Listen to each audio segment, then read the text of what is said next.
Do you foresee a time when printed books will be I don't know, an inadequate substrate for the stories you'd like to tell?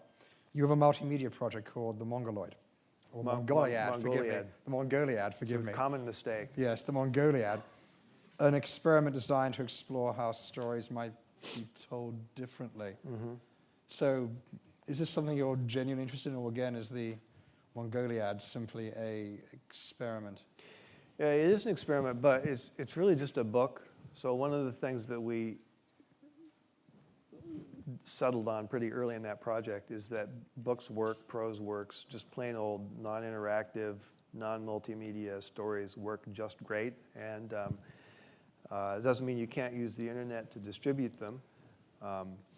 And so that is a serialized book project, and it's just using the internet in the way that the publishers of Charles Dickens or Alexander Dumas did in the 19th century.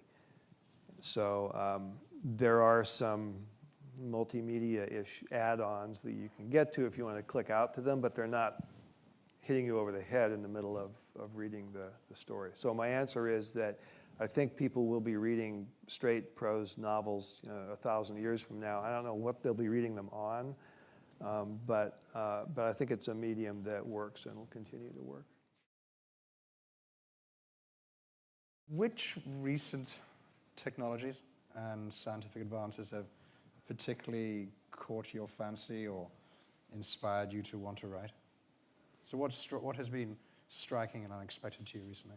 Or maybe not even unexpected, but striking. I mean, in terms of things that have actually shown up in my writing, the last thing that I wrote was ReamD, and in that, massively multiplayer games are a big deal, and just the sheer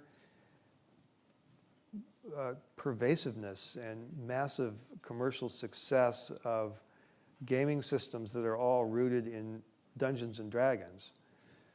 So when I was going to college near here in the late 70s, we would play D&D in the dorm room, and it was these crappy little manuals with programmer art in them, and these kind of simple rules systems played with dice, and that's become this unfathomably gigantic industry.